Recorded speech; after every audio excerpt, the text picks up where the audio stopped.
but we'll hear you, so I'm going to.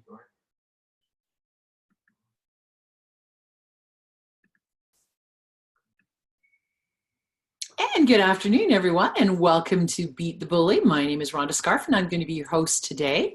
So hopefully you're in a nice, comfortable location. You're not too stressed. There's not too many bullies around you.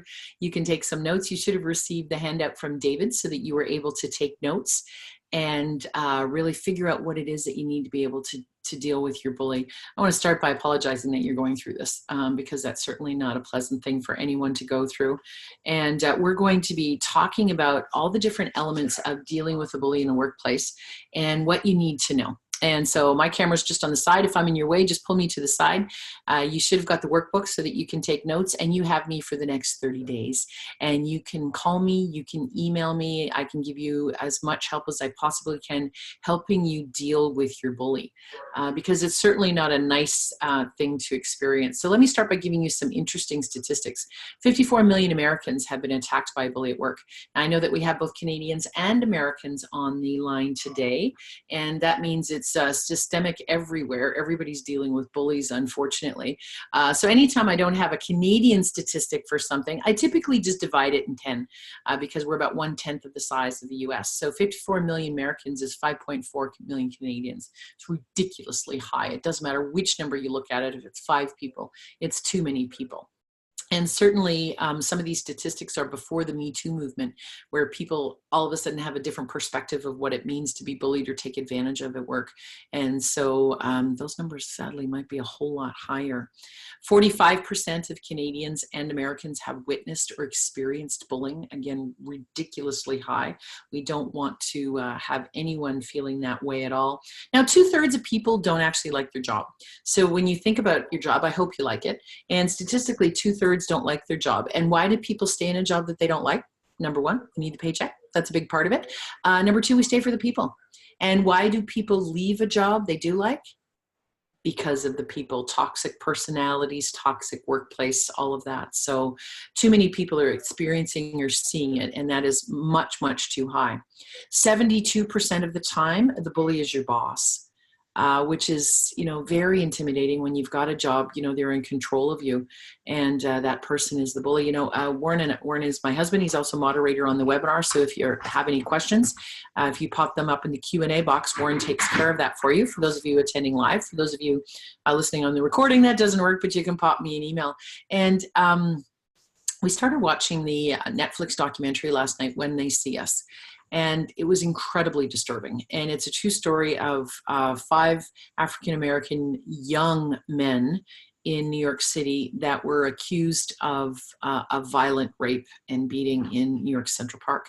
And really, really disturbing to watch. And what ended up happening is, just in the first episode, I'm not giving away the story because you probably already know it, the police coerced the young gentleman to confess to this because that was the easiest way. They felt so much pressure to give in. And that happens at work. And a lot of the times when the bully is your boss, you feel like you have no choice. It's not that you confess to anything, but you tolerate things because you need a job, you need a paycheck. And unfortunately, you start to believe it's true, which is kind of what happened to these boys. Very, very sad.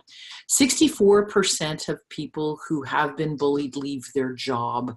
So 2/3. I'm hoping to give you all the strategies that you need to deal with your bully without having to leave your job. But the reality is 2/3 of people actually do leave their job. Only 42% of people have confronted the bully directly, and we'll talk about what to do if that's the situation as well.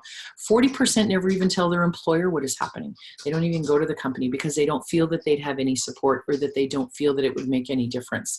And of course, I'm going to suggest that we make those changes. And that's where the Me Too movement has made a difference, in that people are now starting to come forward, and we want them to come forward so that this stops. It's the only way behavior is going to stop, is if it's actually changed. So pretty scary stuff, right? And 44% of employees say that they've been emotionally or physically abused by a supervisor in their career. So I'm certainly hoping that, number one, you're not bullied. Number two, it's not your employer, your boss, and number two, you've not been physically or emotionally abused by that.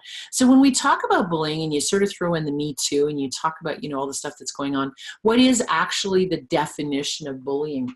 Because there have been times when the words bullying has been used and it's not been accurate. Just because you don't like the people you work with doesn't mean that you're being bullied. I get that potentially they're toxic and they're horrible to work with, but it doesn't actually mean that you're being bullied. So what is bullying? Bullying is unfair, humiliating, malicious, and vindictive. I mean, those are really strong words, right? It is intended to harm you as the victim. Now, I use the word target. I don't actually like the word victim, and I'm hoping you don't like it either. Nobody wants to feel like a victim, right? And so it is really meant to harm them. It is meant to potentially get them to quit their job or, you know, to just be a totally different person. It is persistent and prolonged over happens a long period of time. So it's not like it's just a one-shot deal where, well, that was pretty stupid. Okay, well, that's not a nice comment. That's not bullying. So it is persistent and prolonged. It is likely, absolutely, as you can imagine, if it's persistent and prolonged, to challenge your health, your physical and mental safety and well-being. I mean, it's certainly going to have a consequence, right? And the bully has the power, whether it's sanctioned or perceived, to be the bully. So it's psychological harassment, it's psychological violence, emotional abuse. Bullying is not conflict or a personality clash.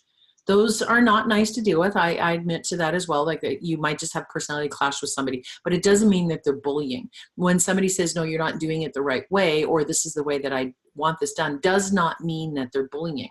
And so it really makes you think as to what the difference is to just between, say, a personality clash and what bullying is. Let me give you some interesting statistics. So I said 45% of Canadians, Americans have witnessed or experienced bullying. 37% have been bullied. 12% have witnessed it. The bosses are the bully 72% of the time, which I gave you. 60% of bullies are men, but women target other women 71% of the time. So we tend to attack each other. 62% of employers ignore the problem, which explains why only 40% of people go to the employer. And 45% of targets experience health-related issues. Now, why do people bully each other? And it really is a survival technique. For whatever reason, the person who is the bully, the bad guy, feels somehow threatened by the person that they have targeted. And so what they do is they're doing whatever all they're doing to feel a sense of survival. And the people that are typically bullied are people who are very capable and competent in their job. They're usually well respected and well liked. And so now there's lots of people that are well respected and well liked, and what makes them a little bit easier target is their desire to avoid confrontation and their desire to cooperate. So sort of figure out what the ground is. So the reality is, because you're a nice guy, you've potentially been targeted, which is horrible, right? So what are some of the things that we need to do? What are the things that we need to not forget? So the first one is that we need to remember to manage your health and your stress. And so according to the Workplace Bullying Institute, 76% of targets experience severe anxiety. That's pretty scary. 71% of targets have disrupted sleep. I can only imagine. 71% experience loss of concentration. 47% experience PTSD, post-traumatic stress disorder. Clinical depression experienced by 39% of people, and panic attacks by 32%. That all come from the Workplace Bullying Institute. So you really need to manage yourself so that you can get stable, to take the next steps that are required to beating your bully. So we really do have to take care of you. And bullying is draining and exhausting, and you need to take care of your health. The second thing not to forget is to launch your strategy. So what you don't want to do is get paralyzed by fear. And this happens a lot, as you can imagine. You can imagine that, you just are panicking. Let's say it's your boss. You're afraid you're going to lose your job. You're afraid you're going to get a bad recommendation. You're afraid you're never going to get another job because you weren't able to handle this one person. So we don't want to get paralyzed by fear. You also don't want to justify their behavior. So we're going to launch your strategy. And of course, attending this workshop is the first way to launch your strategy for sure. And so justifying their behavior is an important piece of that as well. I remember years ago, I'm in my 50s, so this was probably in the 70s, late 70s, early 80s. There was one of those made-for-TV movies on television, and it was starring Farrah Fawcett, and it had a profound effect on me. And it was called The Burning Bed. And really what this movie was about a woman, a wife, who was physically abused by her husband. And at the end of it, she ends up lighting the house on fire and killing him. But I remember watching this because in my life, I had at that point, and even to this point, never experienced domestic abuse, had no idea what it was, had no idea that people actually lived through it. And I guess because I was so naive about it, I had a very different approach. So the actress, Farrah Fawcett, every time her husband would come home at the end of the day and let's say dinner wasn't on the table, he would slap her. He'd throw her against the wall. He'd be very verbally abusive and call her all kinds of horrible names. And I remember as a teen being mortified because what she did is she justified his behavior. She'd say, I'm so stupid. It's my fault. I should have had the dinner on the table for him. I know he wants dinner when he walks in the door. Or I should have never asked that question. Or she just justified his behavior, obviously to the end until she could take it no more. And so what ends up happening is the bully does the same thing. Hopefully they're not throwing you against the wall or hurting you like what happened in this movie, but they do the psychological abuse. Like, how stupid are you? You can't even see a typo in this? Or like, what kind of idiot doesn't know how to do that? And that psychological abuse, you end up justifying your behavior and you don't see it. It happens over a prolonged period of time. So they don't come out that strong. They might say, really? You didn't know how to do that? I thought everybody knew how to do that. And you're like, really? Not everybody? Oh my God, I'm so stupid. Why didn't I know that? And then it starts to get worse and you start to say, they're right. I should know this stuff. Other people know this stuff. So what you don't want to do is justify their behavior because you're counting on that. That's part of the reason you've been targeted in the first place. So it ends up bullying becomes a cycle of self-blame and criticism, and you didn't invite or want this. So what you need to do is launch your strategy. You don't want to forget that. You do not want to feel ashamed or humiliated that this has happened to you. This is not your fault. And I want you to stick on this and replay and replay and replay this in the video for sure over and over again. This is not your fault at all. Too many targets crawl back between the sheets and can't get out. Like they justify the behavior, as I said, and it's not logical. And yet we somehow make it logical. So we're going to talk a little bit later on about your friends at work and the confidentiality part of that as well. And the shame is what the bully lives on. And so you don't want to feel the shame. You did nothing to deserve this. Whether you should have known what that is, that skill is or not, they have no right to treat you that way. That's bullying, right? And they're trying to get you to quit, trying to make you look bad, trying to get you to be less popular, whatever it happens to be. So do not feel ashamed or humiliated. Your bully will not go away with time. And a lot of people think, you know what, my shoulders are big enough. I can handle this. It's not a big deal. I'm okay. And your bully will not go away with time. And a lot of people try to tough it out. And it doesn't go away. The stress gets worse and it becomes overwhelming. So they're trying to get you to quit. They're trying to get your job. They're trying to get a promotion that you're not getting. And so that stress adds up over time. So just toughing it out is not the right answer. And I'm willing to bet that's why you're in this webinar in the first place, because you realize toughing it out isn't working. And the bully is winning when they do that, and they learn to do that with other people as well. So you want to make sure that that's not your strategy. And then, of course, the last thing that we don't want to forget as we launch our strategy is to take control back. They've had too much control as it is. They're not getting any more control. So what we have to do is create an action plan. So we're going to create your action plan on what exactly it is that you need to do to get your control back so that your bullying is not beating you. We're going to beat the bully. And the first thing we want to do is set limits. Now, you want to set limits on what you will deal with, what you will accept, and what you will not accept. Now, there's some behavior that, okay, while not desirable, I'm going to ignore. Like I'm not going to attack everything, but I'm going to have a boundary on what it is that I will deal with, because behavior ignored is approval. So be careful what you ignore. And so we'll talk about how to deal with them for sure. So figure out where your line is. So maybe your line is that they publicly ridicule you. Maybe your line is that they call you stupid. Maybe their line is that they laugh at you. Like whatever your line is, what is that? And you're going to, once you know where that line is, that's when you're going to exercise your rights to no longer let them cross that line. And so you have to determine what is worth a confrontation, what is not. And we're not going to let them get away with everything. Absolutely not. So what is the line for you? And for me, I can sincerely say that I don't believe I've ever been bullied in my life. I've ran into some toxic personalities because you probably, for those of you who know me, I'm not a shrinking violet. So when somebody does cross a boundary, I do let them know where their boundary is. And one of the boundaries that I have in life, because bullying is prolonged, they do a little bit, and then before you realize that you're bullying, nobody ever realizes it the first time. So I look back, and this has been going on for years. How did I not know this? Because it starts little. So one of the boundaries that I have in life is public ridicule. I have a very witty, dry, sarcastic sense of humor, and that's different than public ridicule. So if somebody's going to throw me under the bus, and it's not something I find funny or something that I do find potentially damaging, I will have a conversation with that person. We'll talk about exactly what to do. But when that person crosses the line, you have to be willing to deal with it. So you need to know where that line is. And so there's some things that if you tolerate it from one person, you think, yeah, whatever, you're just a jerk. I'll, look the other way. But there is boundaries, and your bully has crossed those boundaries. So you have to know what they are. And so you want to, one of the ways that you're going to confront them is potentially with a direct question. So if somebody, let's say one of your boundaries is making you feel stupid, because that's a fair boundary, and they say, I just can't believe you never get this stuff done on time. Why can't you get this done on time? And to you, that's crossed a boundary. What you might want to say is, could you give me an example of the last time I didn't get that done on time? And then stop talking.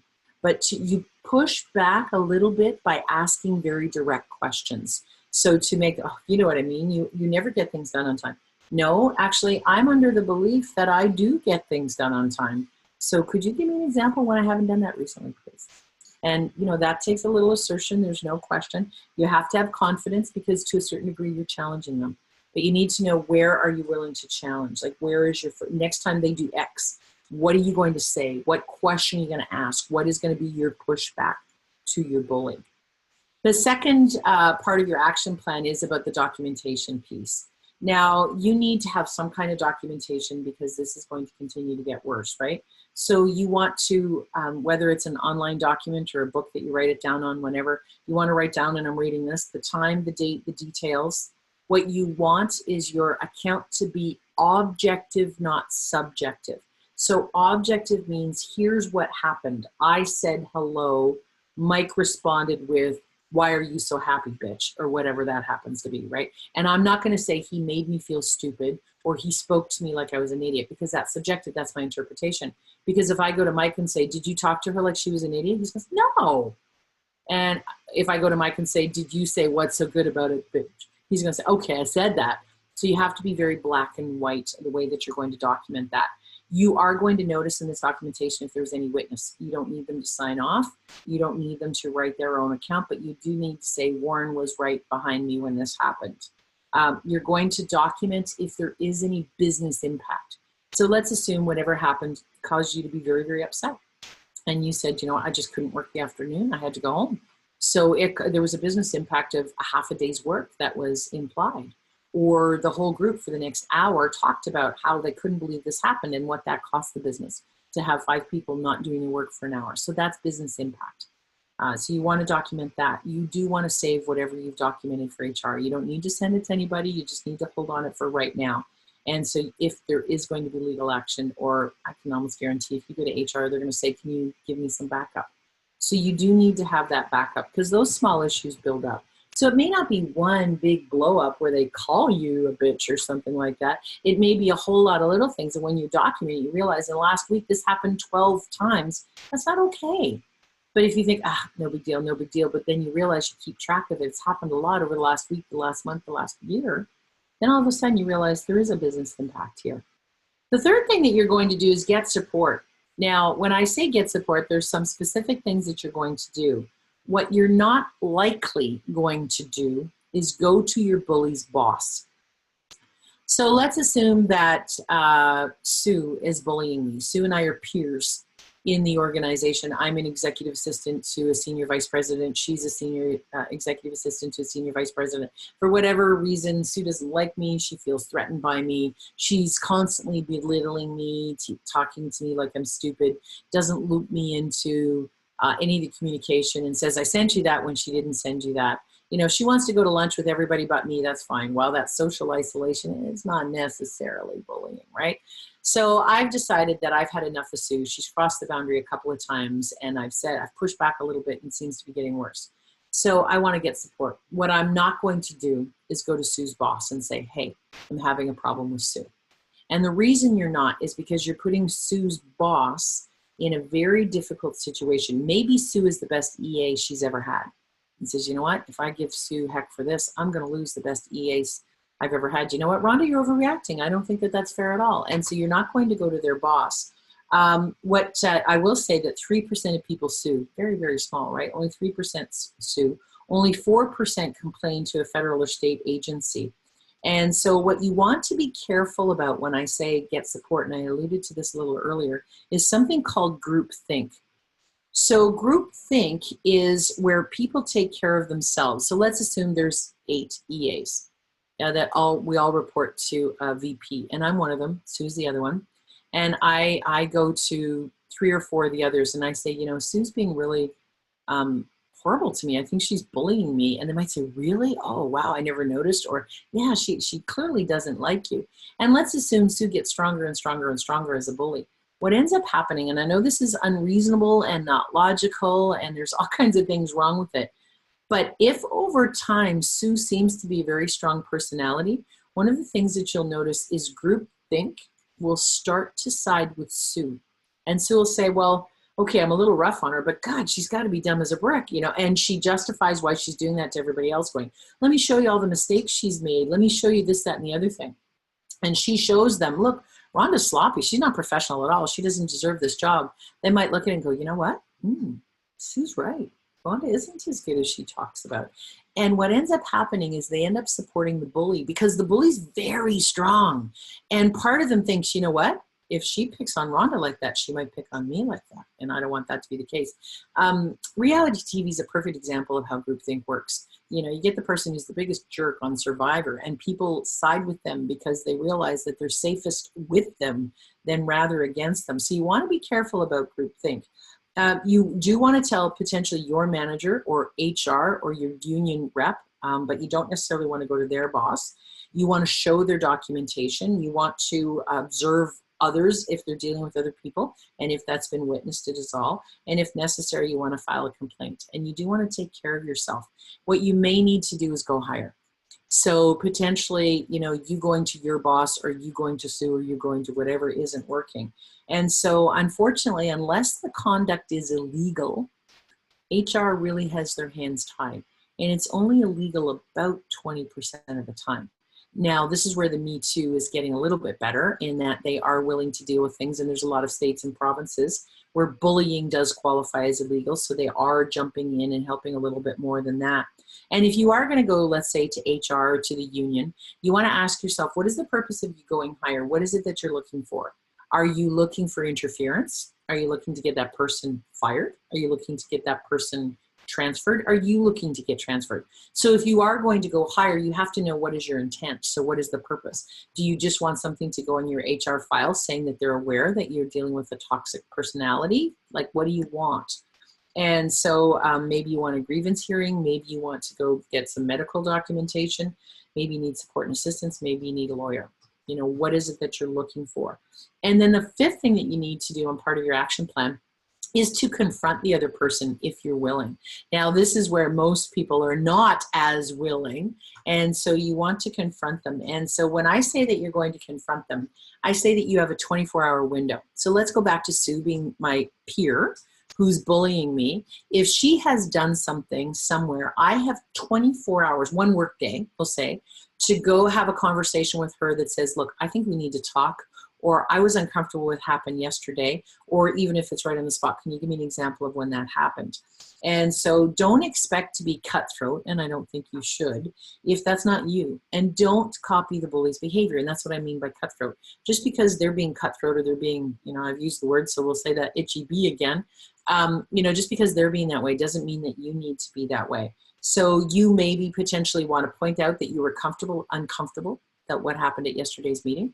You may want to ask them to make sure that if they have a problem with your work, if they come to you directly, like what is it that your confrontation that you're going to do? And so you want to call out your bully in your own terms. You want to do it privately. We'll talk more about this as well. You don't want to be aggressive, but you do want to be assertive. And if appropriate, that third person that you bring in might be your union steward or your HR representative. It's not just a friend. You're not going to say, Bill, can you come watch me talk with Sue? Because Sue's going to feel ganged up on. And what happens if Bill is on Sue's side or whatever? So when you're having that confrontation, there's certain things that you need to keep in mind. And this is the most uncomfortable part of dealing with your bully. Now, I appreciate that not everyone is willing to deal with your bully. I hope that we've caught this early enough in the stage that you're able to deal with that. If it's further down, you're going to go back and go higher if necessary. But hopefully it's early enough that we can deal with the confrontation. So here's some confrontation tips if you're going to confront your bully. So the first thing is to focus on the intent. So you're going to be assertive and you're going to have this conversation, hopefully before it's too late, before you have a big blow up, before the two of you have a real discussion. And so obviously you need confidence for all of this. You need a lot of confidence to confront your bully. Part of the reason they've been so successful is they're very intimidating. They are aggressive. They have a lot to say, I'm willing to bet. My voice is a little froggy today, too much speaking. So you want to focus on the intent, and that's begin with the end in mind. And begin with the end in mind comes from Stephen Covey's The 7 Habits of Highly Effective People. One of the very first habits, begin with the end in mind. So the end in mind is, when I'm done having a conversation with Sue, what do I hope the intent is? Now, maybe my intent is for her to apologize. Maybe my intent is to set a boundary to let her know she's crossed a boundary. Maybe my intent is to never let this happen again. So what is the purpose of me saying, I was really uncomfortable in yesterday's meeting? So begin with the end in mind. So you want to be prepared. Another assertive response is a technique that I teach in confrontation skills called camouflage. And camouflage is used when someone's behaving inappropriately. So typically that will be in a public setting. So you've got someone who says something under the guise of humor. And this is how bullies typically start out. They do it in a public place so that you're not as likely to confront. And they say, I was joking, can't you take a joke? So let's assume let's assume I'm signed up for this webinar with all of you sitting around a boardroom table. And I come in late, and I'm 5 minutes late because I was dealing with an emergency for my executive. And I come in 5 minutes late, and we'll just use Sue as my bad guy today. And Sue says, well, geez, about time you got here, Rhonda. Too bad we're not doing a webinar on time management. That would be better for you. Ha, ha, ha. Everybody laughs. Now, the camouflage technique is used in that situation because I realize, and I'm probably guessing that you realize, that in a situation like that, for you to push your boundaries in a public setting, you're actually going to lose. It's a really interesting phenomenon on how this works. So if you were to say, Sue, I really think that's unprofessional and uncalled for, which is probably really a lot nicer than what you're thinking. But if you were to say that, everybody at the table go, Rhonda, relax. She was joking, for crying. Like, don't get so, your panties in a knot or whatever. And so in a public situation, when you fight back, you actually look more like the bully yourself. So what's interesting is when you confront, you have to do it in private, of course. But in that situation, I want to be assertive. And so the camouflage technique might be for me to cover it up. That's what camouflage means. So there's a couple really good ones that you use when you're using with a bully, and I learned one of them from a colleague and professional associate and friend of mine. Her name's Val Kate, and she has a really excellent book about the bully at work. And she says that really good way to deal with that is just to say, really, or interesting. So what you're doing is you're acknowledging that they said something, but your voice is going, that was not ha-ha. So if they were to say, Ron, about time you got here, good thing, too bad it's not a webinar on time management, you might go, really? And there might be a little bit of sarcasm in your voice, and there might be a little bit of pushback. But what you're not going to do is get the rest of the room to go, Rhonda, chill. So you're really just going to say one comment to kind of cover it up. But if you can do the looks that kill, you're going to, of course, give them the looks that kill. So you've acknowledged it. You've not laughed. You've not given them permission to do this. Maybe 24 hours later, I'm going to say, you know what, I was really uncomfortable when you joked about me needing a time management class. So we'll come back to the confrontation part. So that's a camouflage approach. The look is the look, as I said, and I'm particularly good at this. And this one is, because I'm a parent, this is a good one to start with. So when your bully is saying something in a public situation and you're like, so not okay, but you don't know how to deal with it, or you're like, oh my gosh, I can't believe they did that again. You're kind of beating yourself up. What you want to do is make that direct look If I could do that little eyebrow thing, and that goes, really, you just said that, for 3 seconds too long, and it basically goes, really, like you just went there, and you hold it till it's slightly uncomfortable, and it's one of those looks that can kill, and it's a good way to start on your pushback with your bully, because up until now you haven't even been doing that.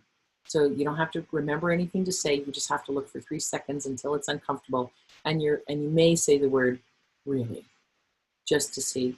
You verbally and visually said, not okay. That's not okay. And it's a good place to start.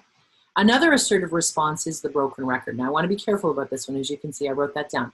So the broken record is when you're in a combative situation with someone, and it may or may not be in public, doesn't really matter, but it's a combative situation, and you're tired of justifying, you're tired of explaining, you're tired of saying sorry, whatever it is, and you just want to be firm. So somebody says, look, I need this done today. I told you last week it needed to be done. You didn't do it. Like, you're never good with deadlines.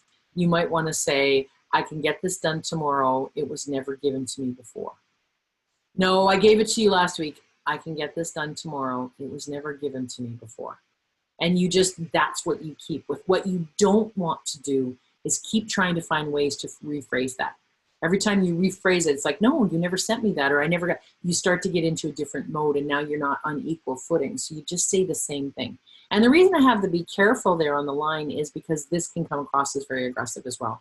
Like, maybe you just want to say, you've never sent me that email. Yes, Rhonda, I sent it to you. You never sent me that email. I did, you're going to be perceived as being very aggressive as well. And it's also hard to do. If they've been bullying us, they've been successful. So it's hard for us to find the chutzpah to fight back really strong. So you want to be careful, say it a couple of times and let it go, and then kind of stop arguing back and just say, okay, yeah, whatever. One of the lines that Warren uses with me all the time is, I don't want to argue with you. I'm not arguing. But when you get to the certain point is, I don't want to argue with you. And sometimes that's the cutoff line. And then to be a little bit more assertive in these situations with your bully, you want to potentially ask a question like I mentioned earlier, and then stop talking. And the stop talking is in great big capital letters and underlined, because that's the hardest part. So, I actually don't believe that I am late on my deadlines. Could you give me an example? Can you tell me last time I was late for you? Zip it, shut up, that's it. But the problem is, because we're typically intimidated by this bully, it's very difficult for us to turn off the verbal diarrhea. It's how a lot of us manage in uncomfortable situations. Like, I don't think I've been late for anything. I really think I've delivered everything. Can you give me an example? Because and all of a sudden we move to a very passive style. So you want to remember to stop talking. Or what I do is I write a little Post-it note that says, shut up, so that you remember that. And that allows you to be a little bit more assertive in the situation. So start with something easier, then you get up, they're all steps to beating your bully. You're not going to do it all tomorrow. Don't expect you to. If you can do it all tomorrow, you probably weren't bullied in the first place, because you've got enough chutzpah, as we say. But start small, and every time they cross that boundary, take another step a little bit more assertive. Now, one of the things that you'll have to do when you're managing that assertion is I want to add some extra little tips, and we're going to manage the emotions as well. So the first tip is to use I language. So I language is I want, I think, I feel, I hear, I need. And so anytime you start a sentence with you should, you have to, you need to, you must, it's going to be perceived and received as very aggressive. So instead of saying, you never sent me that email, you would say, I've never received that email. Because if you say you never sent it, yes, I did. I'm not arguing that you never sent it. I'm arguing that I never received it. So I never received it. I checked my spam. I checked my inbox. I've never received that email. I sent it to you. I never received it. Is way more assertive than you never sent it, or you never, whatever. So I language, I want, I think, I feel, I need, I hear, as opposed to you have to, you need to, you must, you should. You is very aggressive language. And we don't want to be that bully back, right? So we want to be assertive. So I language is important. We also always want to be polite and respectful.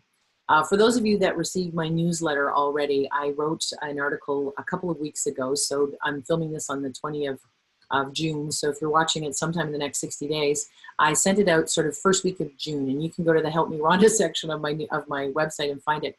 And it's how to take the high road. And I have a video and I have an article that goes with it. So if you get my newsletter, you probably got it. If not, just go to the website and you can either sign up for the newsletter or you can just look it up. And it's how to take the high road, because we need to be polite and respectful. We're not going to treat fire with fire. We're not going to be bullies back. I mean, that's not the approach that we want to take, right? So we want to make sure that we're being professional. We're not going to give any reason to lose our job. or we're going to be polite and respectful all the time. It's the right thing to do. The third thing is give them examples of what you want.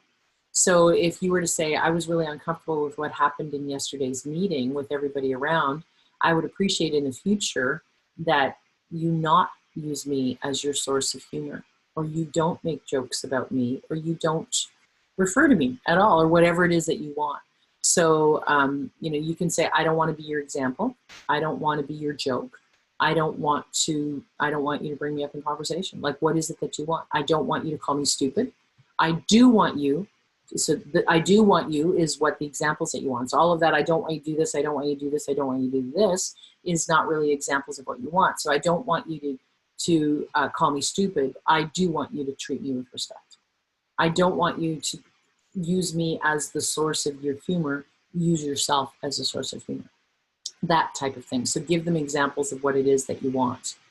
You want to be short and sweet. Doesn't take a lot of words to be assertive. And so the less, the better. So just be concise, clear, and zip it. Stop talking. And then the last, we lost the words. Oh, we didn't. We lost the words for that.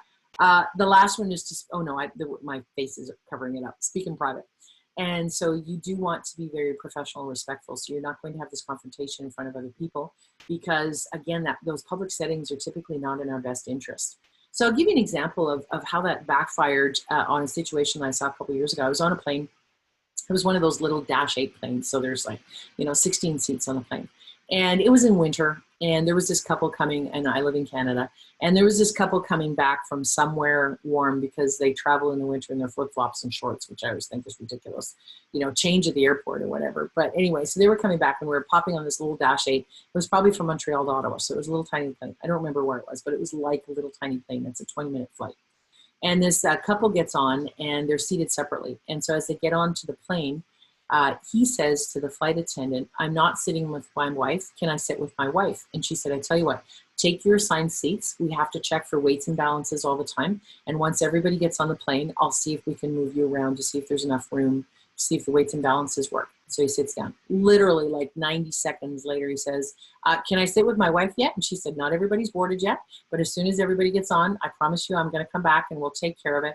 Again, 90 seconds, like he kept nagging at her. And then everybody's kind of like just rolling their eyes like, God, shut up. I'm thinking your wife probably doesn't want to sit with you for the next 20 minutes, right? She's been on vacation with you. She wants a break.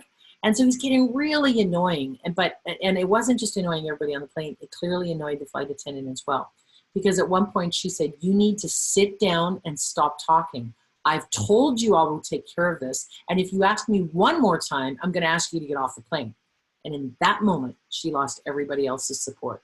Up until that point, everybody's like, guys, shut up.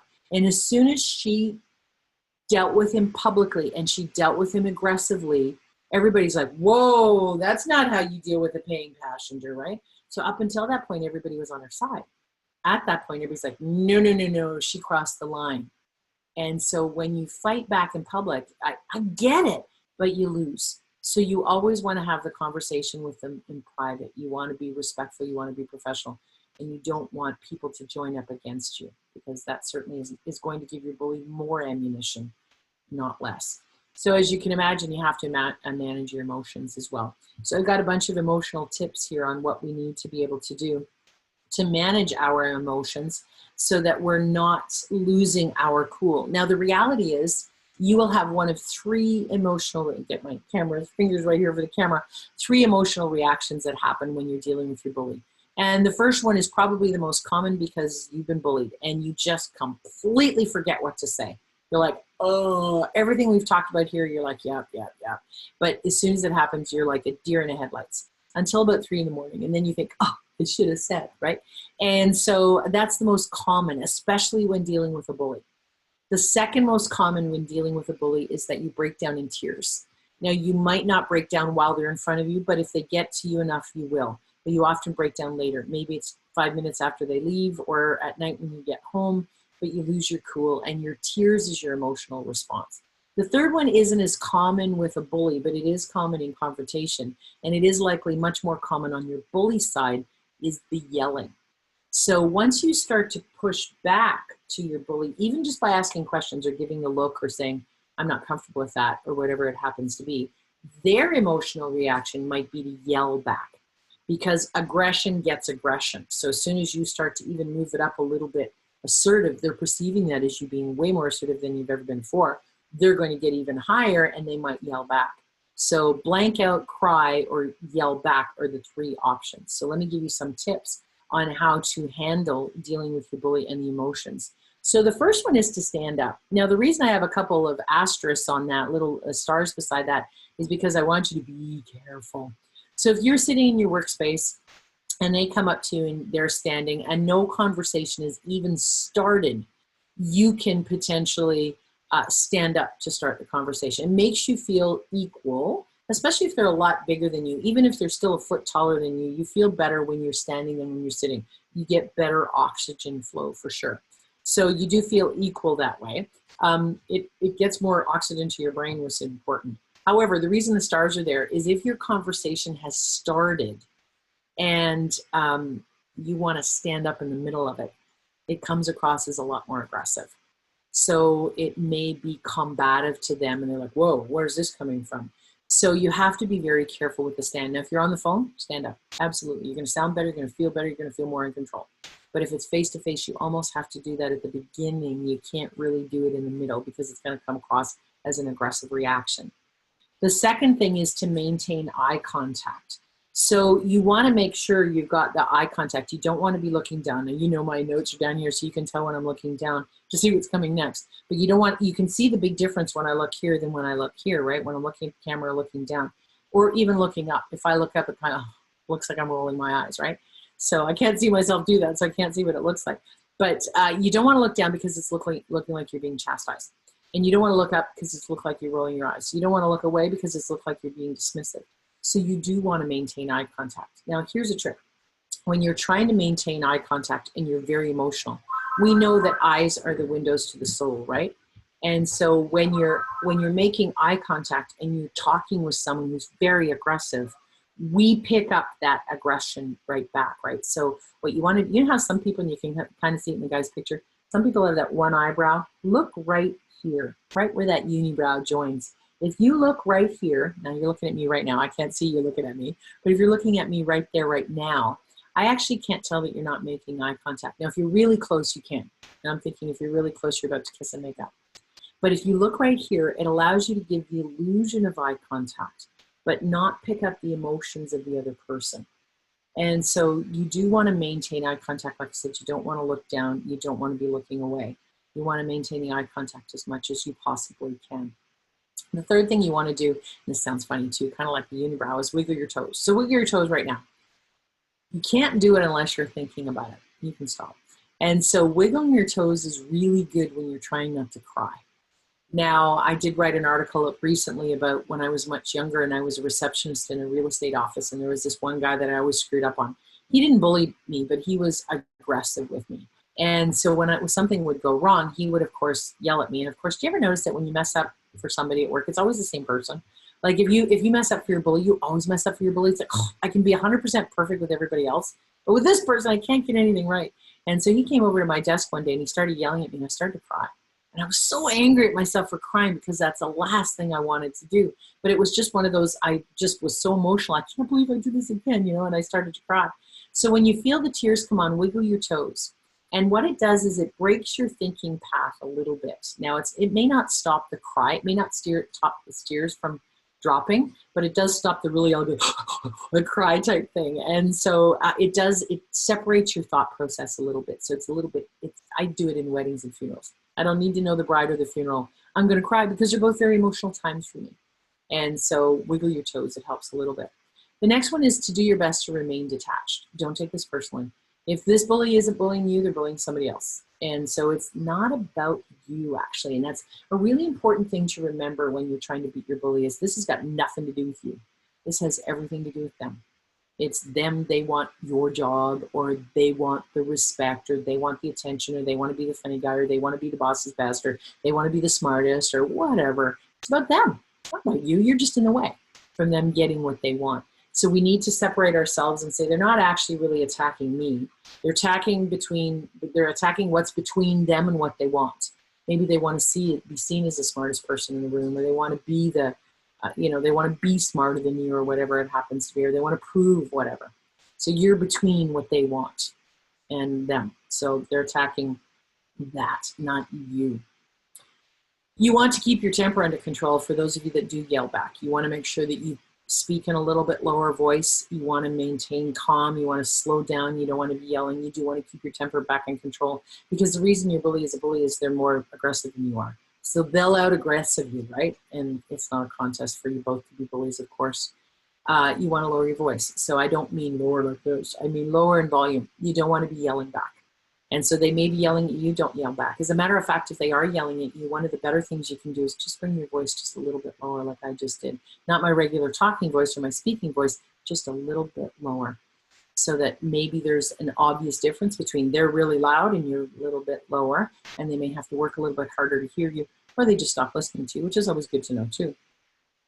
And you want to focus on the behavior, not the person. So I don't want to be a bully back. I don't want to say, you are so rude to me, or you are so disrespectful, or you're insulting. First of all, I don't want to use the word you, as we talked about. So I want to focus on the behavior, not the person. So I don't ever want to call somebody a bully. They'll never agree with it. There's not a bully alive that thinks they're a bully. Everybody thinks they're doing you a favor. I'm showing you how to stand up for yourself. I'm showing you what to, no. Nobody, no one thinks they're a bully.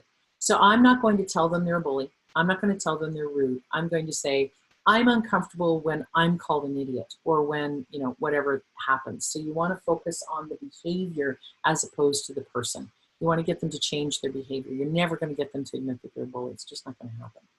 So some of the things that you want to keep in mind before you have this confrontation, or before you kind of push back on your bully, is you want to ask yourself, is this a trivial situation? Is this just a place for me to practice? Like, is this something that's just a one-off? I'm not going to worry about it. Again, someone who's a bully, it's prolonged. It's been going on for a long time. So if I'm having to work beside a coworker who's cranky today, and I don't like the way she's treating me because she's completely ignoring me, it doesn't mean she's bullying me. And so is this trivial? You know, is this something I can just look the other way? So let's assume that of the 8 EAs that we have in the organization, 6 of them just really like each other. They hang out socially. They're Facebook friends. They go together on the weekend. And it seems that they go to lunch every day with each other, and nobody ever asks me. And I may think that that's bullying, but is that trivial, them going to lunch without me? Yeah. If that's the only thing, it's trivial. If there's a whole lot of other things, it can be worth a confrontation, but you have to say, is this a trivial thing? Is someone making fun of me in a public forum about me being always late, or me being bad with details, or me being some social heart conservative, whatever slam you want to throw at it? Yeah, no, that's not trivial. I'm going to deal with that sort of stuff. So you have to ask yourself, is it trivial? Are you blowing things out of proportion? Have you just got a lot of stress, and this is the straw that broke the camel's back? So this is why we want to start documenting and realizing it. It's all tiny stuff, but man, that tiny stuff adds up. So it might be 50 trivial things, but you know what? It was 50 of them. So am I blowing things out of proportion, or is it legitimate? Is this a one-time occurrence? So everybody does get a hall pass. Everybody gets one time to be a jerk. And then I'm going to say, hold on, is this regular? Is this all the time? So everybody gets one pass. But after that, I'm going to start paying attention to it. So I'm not going to be all aggressive the first time you cross. Now, let's be honest. It depends how you cross the line. So you don't get a hall pass on sexual abuse or harassment. You don't get a hall pass on discrimination. You know, but if you're just rude or not nice or something, yeah, I'll give you a hall pass. But no, like something that's way across the line, no, you don't get a hall pass on that.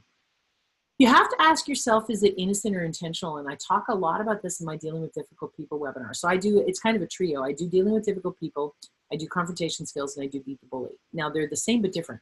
So dealing with difficult people doesn't mean they're a bully. And so that's how you deal with behavior, response behavior back. When that escalates too much and your behavior's not making a difference, you need to have a confrontation.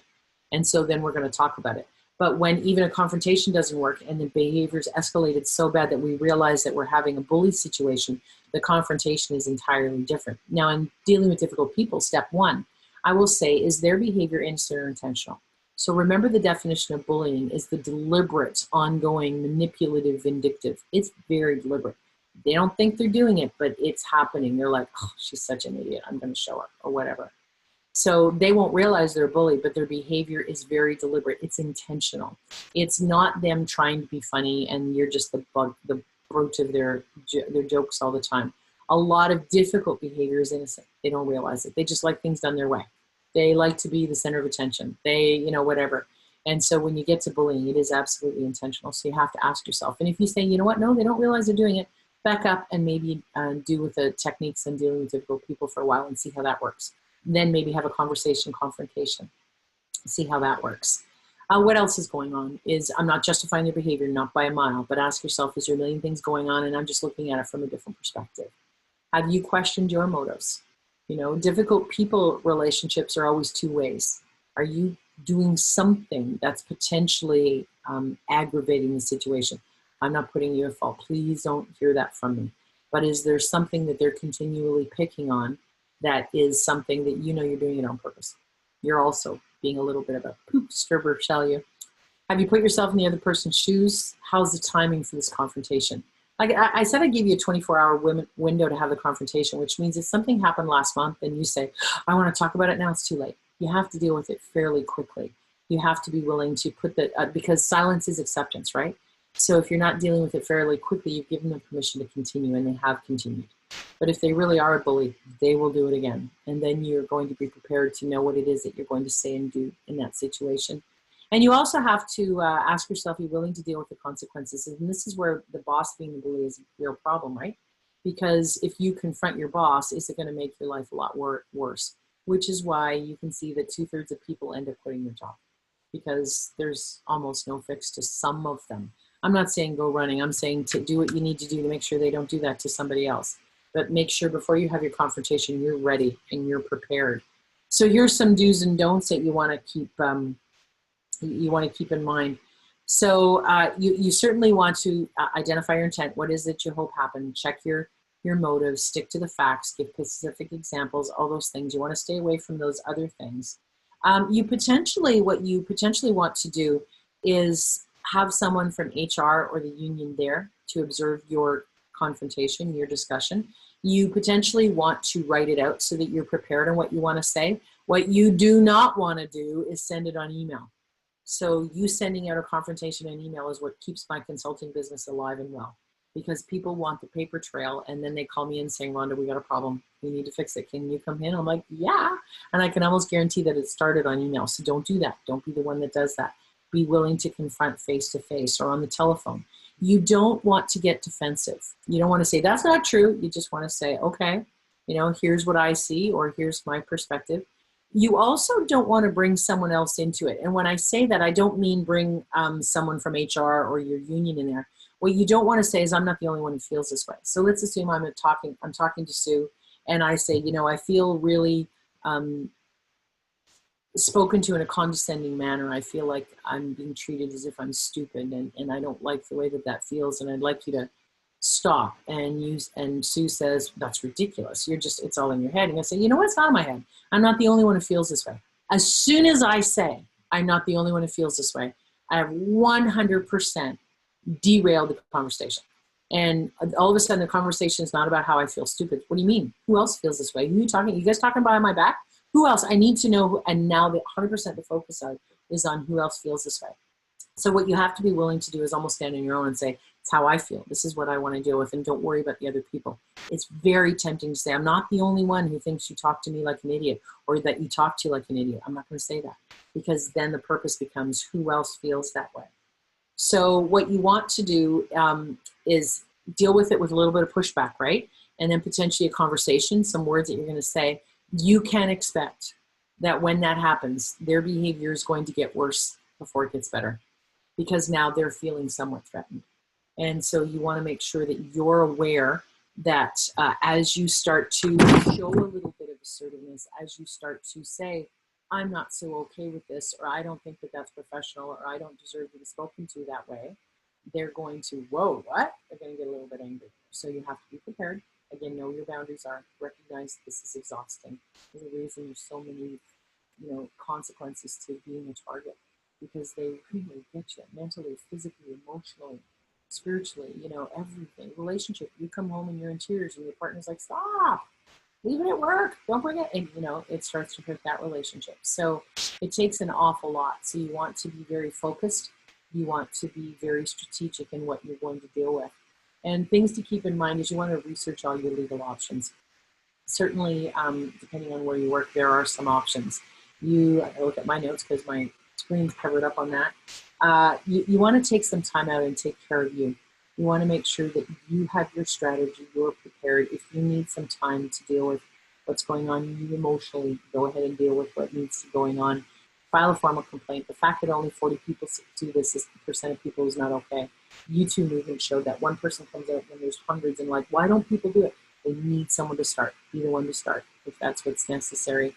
And prepare your exit strategy. And the reason I say prepare your exit strategy is because the reality is 2/3 of people are going to leave. And even if you do deal with it, make sure that you feel in control and that you don't feel trapped that you have to stay in that job. I'm not saying you need to exit either, not at all. And I want to make sure that you just recognize that you want to be in control, and that exit strategy leaves you in control. So then we say, you know, what about? There's a couple of questions that I get asked a lot about. And so let me pull them up in front of me. And the first one is, what happens when the bully is my boss? So here's what I'm going to say. When your boss is the one that bullies you in a public situation, they are not only embarrassing you, but it is embarrassing to you. They're also really hurting your own professional reputation as well. I appreciate it doesn't stop a lot of people. But recognize that they are hurting themselves. The more they do that to you publicly, people are kind of like, whoa, what was that? That's not okay. But don't expect them to come to your rescue, as we spoke about. So things that you might say, you might want to say is, I won't tolerate being spoken to like that. And that might be one of those broken records. I will not be spoken to like that. And, you know, stop talking. So you want to ask yourself if working for this person is worth it right now. Is it worth it for the frustration you're going to go through? Is it worth it for the emotional impact? Is there somewhere else you can go? Which is why a lot of people just jump ship and they go somewhere else. And if you're lucky to work in a large enough organization that's easy to do, it's easy to do. You want to ask why your boss is bullying you. What kind of pressure are they under? Are they being bullied by their boss? Are they getting a lot of pressure on things? If you're going to confront them, and I kind of hope you do, you want to have your facts. You want to make sure that you know what you're focused on. Don't focus so much on feelings. You want to focus on, here's what happened, here's what was said, you know, here's the black and white of what went on. And so you do want to push back a little bit, though, because the more that you tolerate that, the more that it gets worse, right? Second question is, what happens when bullying is on email? And I actually have a really great article. I have a website called, many websites, but one of them is called dealingwithdifficultpeople.org. You can also like Dealing with Difficult People on Facebook if you are on Facebook, and I post 1 to 3 things a day about bullying, confrontation, dealing with difficult people. And on my website, dealingwithdifficultpeople.org, I have hundreds of articles. We post an article every week. They're a unique article. And one of them is about exactly what to do when it happens on email, because groupthink takes over. And things are never interpreted properly on email. So make sure that you pull it away from email, pick up the phone, have a one-on-one conversation, get everybody else away from it if it's on a public email, and just stop email. Honestly, it keeps my consulting business alive and well, and you don't want to be part of it. The third thing is, what about your own health? Of course, that's number one thing I want you to do, is take care of yourself first. So certainly take care of your own health so that you're in a position to deal with your bully. What do you do when it's told that it's personality clash? Bullying is not a one-off personality clash. It's not just, you like things neat, I like things messy. It's vindictive, it's repeated, it's prolonged, it has its impact. Go back to that slide about all the things that bullying is, and then bring that to whoever told you a personality clash and say, this is not about different personalities. Different personalities get along just fine. This is definitely deliberate, and it's vindictive, and it's manipulative, and it's all of those things.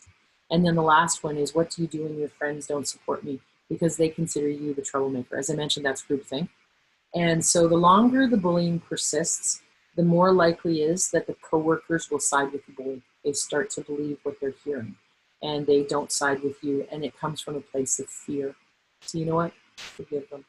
Don't bully them back. Don't expect them to be in your corner. If you get one person that's in your corner, that's a blessing.